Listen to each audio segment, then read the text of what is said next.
ശ്രീരാമ രാമ രാമ ശ്രീരാമചന്ദ്ര ജയ ശ്രീരാമ രാമ രാമ ശ്രീരാമഭദ്ര ജയ.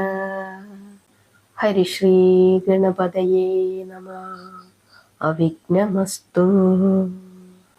ദശരഥന്റെ ദേഹവിയോഗ വൃത്താന്തമറിഞ്ഞ് അന്തഃപുരം മുഴുവനും നാരീവിലാപ ബഹളത്താൽ ശബ്ദമുഖരിതമായി. കൗസല്യയും സുമിത്രയും മാറിലലച്ച് ബോധഹീനരായി നിലംപതിച്ചു.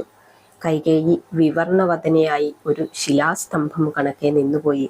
വൃദ്ധനായ സുമന്ത്രർ അവരെ സമാധാനപ്പെടുത്താൻ ശ്രമിച്ചു, പക്ഷേ സാധിച്ചില്ല. എൻ്റെ മകനെ കാനനത്തിലേക്കും ഭർത്താവിനെ പരലോകത്തിലേക്കും നീ അയച്ചല്ലോ അനുജത്തി എന്ന് കൗസല്യ ബോധം തെളിഞ്ഞപ്പോൾ കൈകേയിയെ നോക്കി പ്രലപിച്ചു. അന്തഃപുരത്തിലെ രോദനാരവം കേട്ട വസിഷ്ഠ മഹർഷിയും മന്ത്രിമാരും ഉദ്യോഗസ്ഥന്മാരും പരിഭ്രാന്തരായി ഓടിയെത്തി.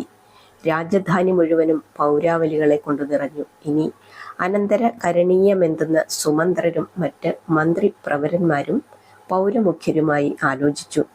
രാജ്യാവകാശിയായ ഭരതൻ ശത്രുഘ്ന സമേതം ഉടൻ വരത്തക്കവണ്ണം ലിഖിതമെഴുതി വസിഷ്ഠനും സുമന്ത്രരും അതിൽ ഒപ്പിട്ട് അശ്വാരൂഢരായ 2 ദൂതന്മാർ വശം കേകയത്തിലേക്ക് കൊടുത്തയച്ചു. രാമന്റെ വനവാസത്തെപ്പറ്റിയോ ദശരഥന്റെ ചരമത്തെപ്പറ്റിയോ ഒന്നും അവരെ അറിയിക്കരുതെന്നും ഏർപ്പാട് ചെയ്തു. പുത്രന്മാർ വരുന്നതുവരെ ശവശരീരം കേടുകൂടാതിരിക്കുവാൻ വേണ്ടി തൈലത്തോണിയിൽ ആചാരവിധിപ്രകാരം നിക്ഷേപിച്ച് തലയ്ക്കൽ പൊന്നുകൊണ്ടുള്ള കെടാവിളക്കും കത്തിച്ചുവെച്ചു. രാജ്യം മുഴുവനും നാട്ടുവാലാമ ആചരിച്ചു. കൊട്ടാരത്തിലെ കൊടി താഴ്ത്തിക്കെട്ടി. വിധവകളായി തീർന്ന രാജ്ഞിമാർ വിധിപ്രകാരമുള്ള വ്രതങ്ങളും അനുഷ്ഠിച്ചു. കേകയത്തിലെത്തിയ ദൂതന്മാർ യുധാജിത്തിനെ കണ്ട് ഭരത ശത്രുഘ്നന്മാരെ ഉടൻ അയോധ്യയിലേക്ക് അയക്കണമെന്നുള്ള വസിഷ്ഠ നിർദ്ദേശം അറിയിച്ചു. എഴുത്തും ഏൽപ്പിച്ചു. തൽക്ഷണം തന്നെ ഭരത ശത്രുഘ്നന്മാരും പത്നിമാരും അയോധ്യയിലേക്ക് പുറപ്പെടുന്നതിന് കേകയാധിപൻ അനുവാദവും നൽകി. പിതാവിനോ മാതാക്കൾക്കോ ഭ്രാതാവിനോ എന്തെങ്കിലും ആപത്ത് സംഭവിച്ചിരിക്കുമോ എന്നുള്ള ഭയാശങ്ക ഭരത ശത്രുഘ്നന്മാരുടെ ഹൃദയങ്ങളിൽ അങ്കുരിക്കാതിരുന്നില്ല. വഴിനീളെ അമംഗളകരങ്ങളായ പല ദുശഗുണങ്ങളും കണ്ട് അവർ കൂടുതൽ ഭയചകിതരായി. കേകയത്തിൽ നിന്ന് പുറപ്പെട്ട് 7 രാത്രി കഴിഞ്ഞ് 8-ാം ദിവസം പ്രഭാതത്തിൽ അവർ അയോധ്യയിൽ എത്തിച്ചേർന്നു. ഭരതൻ കേകയത്തിലേക്ക് പോയപ്പോൾ കണ്ട ഐശ്വര്യ നികേതനമായിരുന്ന സാകേതപുരിയല്ല വന്നപ്പോൾ കണ്ടത്. ആകെയൊരു വിഷാദമോഹത എങ്ങും തളം കെട്ടി നിൽക്കുന്നതായി അവർക്ക് തോന്നി. അവർ കൈകേയിയുടെ അന്തഃപുരത്തിലേക്ക് കയറി ചെന്നു. അച്ഛൻ അവിടെ ഉണ്ടായിരിക്കുമെന്നായിരുന്നു അവരുടെ ഒരു പ്രതീക്ഷ. പുത്രനെ കണ്ട് സന്തോഷപൂർവ്വം കേകയത്തിലെ വിശേഷങ്ങൾ എന്തെല്ലാമാണെന്ന് കൈകേയി അന്വേഷിച്ചു. എന്നാൽ അച്ഛൻ എവിടെയെന്ന് ഭരതൻ ചോദിച്ചു. ജ്യേഷ്ഠനെയും കാണാനില്ല, ലക്ഷ്മണനെയും കൊട്ടാരത്തിലെങ്ങും കാണാനില്ല. ഇവരെവിടെ പോയി എന്ന് ഭരതൻ അന്വേഷിച്ചു. കൈകേയി പറഞ്ഞു, മകനെ, നീ കുളിച്ച് ഭക്ഷണം കഴിച്ച് വിശ്രമിച്ച് യാത്രാക്ഷീണമൊക്കെ തീർക്കുന്നിട്ട് എല്ലാം ഞാൻ വിശദമായി പറയാമെന്ന്. എന്നാൽ കൂടുതൽ ഉത്കണ്ഠാകുലനായി ഭരതൻ പറഞ്ഞു, ഞാൻ ചോദിച്ചതിന് ഉത്തരം പറയൂ അമ്മ. എൻ്റെ പിതാവ് എവിടെ? പ്രിയപ്പെട്ട ജ്യേഷ്ഠൻ എവിടെ? ലക്ഷ്മണൻ എവിടെ? കൈകേയിയാണെങ്കിൽ വാത്സല്യഭാവം നടിച്ച, കുമാര, അച്ഛനെയും ജ്യേഷ്ഠനെയും കാണുവാൻ നീ എന്തിനിത്ര ബന്ധപ്പെടുന്നു? നിന്റെ ജീവിതത്തിൽ നീ ഏറ്റവും വലിയ ഭാഗ്യം ചെയ്തവനായിരിക്കുന്നു. അയോധ്യയിലെ സിംഹാസനം നിന്നെ വഹിക്കാൻ ഒരുങ്ങിയിരിക്കുകയാണ്. കോസല രാജ്യ ചക്രവർത്തിയായി എൻ്റെ മകനെ അഭിഷേകം ചെയ്യാൻ ജനസഞ്ചയം കാത്തിരിക്കുന്ന സമയമാണിത് എന്ന് പറയുകയാണ്. ഭരതൻ അത്ഭുതത്തോടെ, എന്ത്, ജ്യേഷ്ഠനിരിക്കെ ഞാൻ അഭിഷിക്തനാവുകയോ? അമ്മ, കാര്യങ്ങൾ തുറന്നു പറയൂ, എനിക്കൊന്നും മനസ്സിലാകുന്നില്ലെന്ന് പറഞ്ഞു. കൈകേയി പിന്നെ കാര്യങ്ങളെല്ലാം വിശദമായിട്ട് പറയുകയാണ്. നിന്റെ അച്ഛൻ വാർദ്ധക്യ സഹജമായ ക്ഷീണാധിക്യം നിമിത്തം ഇഹലോകവാസം വെടിഞ്ഞു സ്വർഗാരോഹണം പ്രാപിച്ചു എന്നാണ് ഭരതനോട് കൈകേയി പറയുന്നത്. ഇത് കേട്ട് ഭരതൻ മൂർച്ഛിച്ച് നിലം പതിച്ചു. അല്പം കഴിഞ്ഞെഴുന്നേറ്റ് കരള് പൊട്ടുമാറ് വിലപിച്ചു. എൻ്റെ പ്രിയപ്പെട്ട അച്ഛൻ ഹതഭാഗ്യനായ ഞങ്ങളെ വിട്ടുപിരിഞ്ഞു പോയെന്നോ. അവസാന നിമിഷം അച്ഛനെ ഒരു നോക്ക് കാണാൻ എനിക്ക് കഴിഞ്ഞില്ലല്ലോ. അനുജന്മാരെയും ജ്യേഷ്ഠൻ്റെ കയ്യിൽ ഏൽപ്പിക്കാതെയാണല്ലോ അച്ഛൻ യാത്ര പറഞ്ഞത്. മരണസമയത്ത് അച്ഛനെ പരിചരിക്കാനുള്ള ഭാഗ്യം ജ്യേഷ്ഠനും ലക്ഷ്മണനും സിദ്ധിച്ചു. ഞാനും ശത്രുഘ്നും പാപികളായും തീർന്നു. നടന്ന സംഭവങ്ങളെല്ലാം കൈകേയി വിശദമായി ഭരതനോട് പറഞ്ഞു. മാതാവിൻ്റെ വാക്കുകൾ ഭരതന്റെ കർണങ്ങളിൽ വിഷലിപ്തമായ ശരം കണക്കെ തുളച്ചു കയറി. ക്രോധാഗ്നി കത്തിജ്വലിക്കുന്ന നേത്രങ്ങളോടെ ഭരതൻ മാതാവിനെ നോക്കി ഗർജിച്ചു. ദുഷ്ടേ, ഭർത്താവിനെ വധിച്ച, രാജ്യലക്ഷ്മിയെ ഹിംസിച്ച രൂക്ഷ രാക്ഷസി, ഈ ഭൂമുഖത്ത് ഇനി നിങ്ങൾ ജീവിക്കാൻ പാടില്ല. തന്റെ പാർശ്വത്തിൽ തൂങ്ങിക്കിടന്ന ഉറയിൽ നിന്നും മിന്നിത്തിളങ്ങുന്ന ഒരു വാള് ഭരതൻ വലിച്ചൂരി. അല്പനേരം ആലോചിച്ചു. സ്ത്രീവധം, മാതൃവധം വേണ്ട. അതിനു പകരം മാതാവിന്റെ മുമ്പിൽ വെച്ച മകന്റെ ശിരസ് അറ്റ് താഴെ വീഴണം. വെട്ടിത്തിളങ്ങുന്ന ആ വാള് സ്വന്തം കഴുത്തില് നേരെ വീശി. അത് തിളങ്ങുന്ന വാളിങ്ങനെ പൊളഞ്ഞ് ചീറ്റിയെടുക്കുന്ന ഒരു പാമ്പിനെ പോലെ പാഞ്ഞു വരുന്നു. അത് ശിരസറ്റ് നിലത്ത് വീഴാൻ ഒരു നിമിഷം മാത്രം മതി. അത് കണ്ട് കാണികളെ സ്തംഭിച്ചു നിന്നുപോയി. കൈകേയി 2 കൈകൊണ്ടും കണ്ണുകൾ പൊത്തിപ്പിടിച്ച് വാവിട്ട് നിലവിളിച്ചു. ഭരതന്റെ കോപം കണ്ട് ആർക്കും മുന്നോട്ടെടുക്കാൻ ധൈര്യം തോന്നിയതുമില്ല. ഈ സമയത്ത് ശത്രുഘ്നൻ മുമ്പോട്ട് പാഞ്ഞെടുത്ത് വാളോടുകൂടി ജ്യേഷ്ഠന്റെ കയ്യെ കടന്നു പിടിച്ചുകൊണ്ട് പറഞ്ഞു, ജ്യേഷ്ഠ, സാഹസം പ്രവർത്തിക്കരുത്. ആളുകൾ നിന്ന് ഭയപ്പെടുന്നത് കാണുന്നില്ലേ?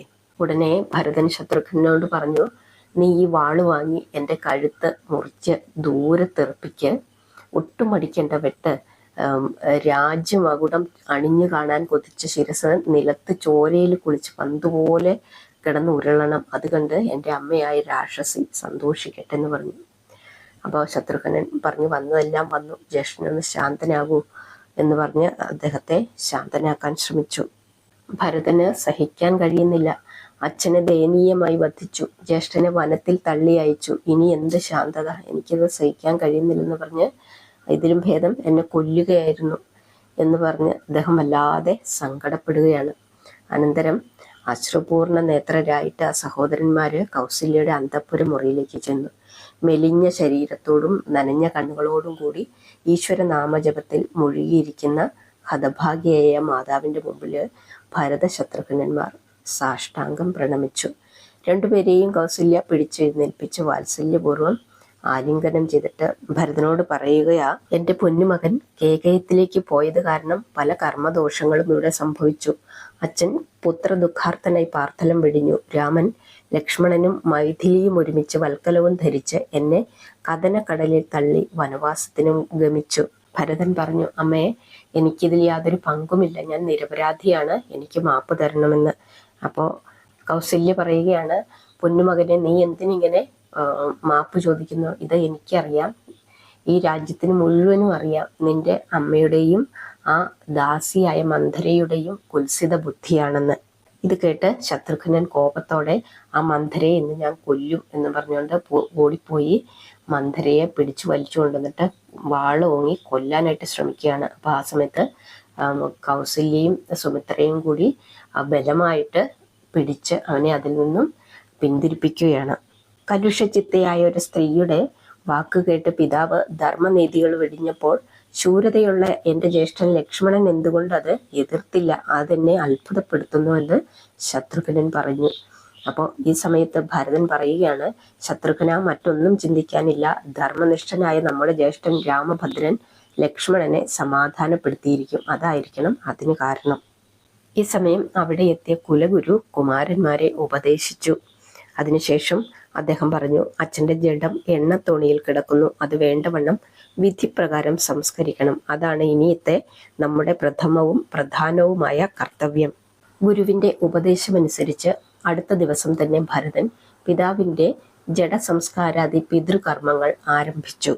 സരയൂ നദീതീരത്ത് കൊണ്ടുപോയി ഭരതൻ ചിതയ്ക്ക് തീ കൊളുത്തി. അങ്ങനെ ഭാസ്കര വംശമണി മകുടാലങ്കാരമായിരുന്ന ദശരഥന്റെ ഭൗതിക ശരീരം വിധിപ്രകാരം സംസ്കരിക്കപ്പെട്ടു. അവശിഷ്ടം ഗംഗയിൽ നിമജ്ജനവും ചെയ്തു. 12-ാം ദിവസം പിതൃബലി, ശ്രാദ്ധാദി സൽക്കർമ്മങ്ങളും സപിണ്ഡി അടിയന്തിരങ്ങളും വിവിധ ദാനധർമ്മങ്ങളും വസിഷ്ഠന്റെയും സുമന്ത്രരുടെയും പ്രത്യേകം മേൽനോട്ടത്തിൽ സമംഗളം നടന്നു. 14-ാം ദിവസം കുലാചാര്യൻ ഭരതനോട് രാജ്യഭരണം കയ്യേൽക്കാൻ ആവശ്യപ്പെട്ടു. എന്നാൽ ഭരതൻ അതിന് തയ്യാറായില്ല. നാളെ രാവിലെ ഞാൻ ജ്യേഷ്ഠനെ കൂട്ടിക്കൊണ്ടുവരാനായിട്ട് വനത്തിലേക്ക് പുറപ്പെടുകയാണ്. ആന, തേർ, കുതിര, കാലാൾപ്പടയടങ്ങുന്ന ചതുരംഗ സേനാ സമൂഹത്തോടും മന്ത്രിപ്രവരന്മാരോടും സേനാപതികളോടും വെടി പടഹാദി വാദ്യഘോഷങ്ങളോടും കൂടി വേണം പുറപ്പെടുവാൻ.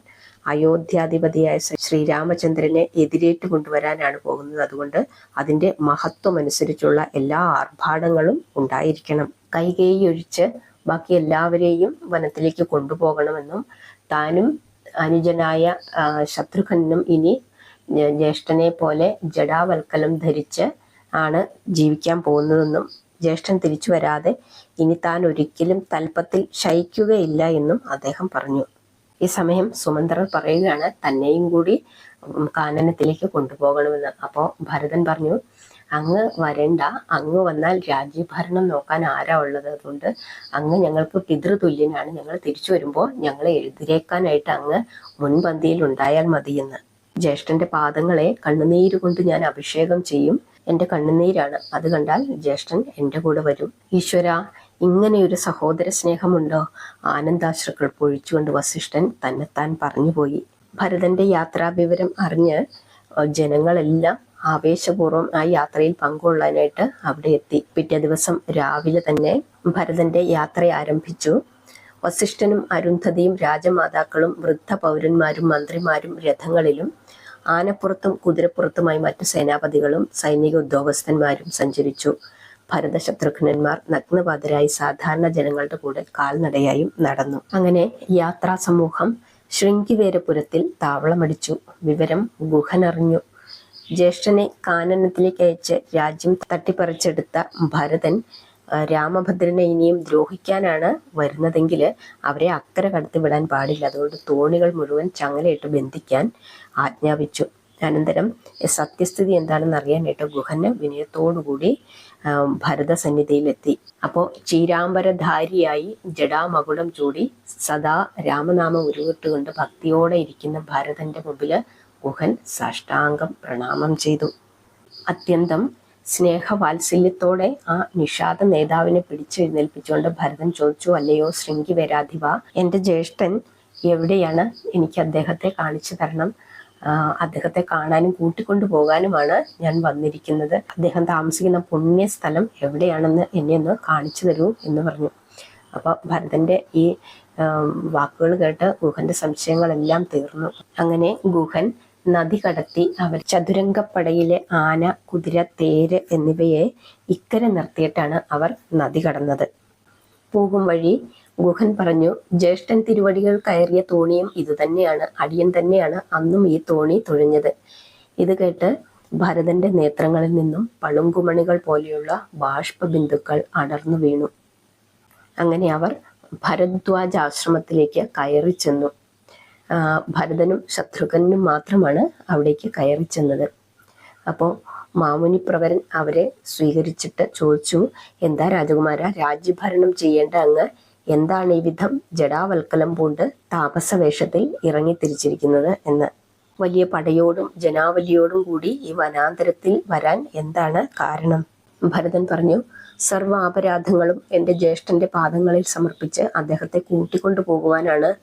അയോധ്യാധിപതിയുടെ എഴുന്നള്ളത്ത് അത് അർഹിക്കുന്ന ആഢ്യതയോടും ആർഭാടത്തോടും കൂടി വേണമല്ലോ എന്ന് വിചാരിച്ചാണ് ചതുരംഗ സേനകളെയും മന്ത്രിമാരെയും പൗരാവലികളെയും കുലാചാര്യനെയും കൂടി ഞാൻ കൊണ്ടുവന്നിരിക്കുന്നത്.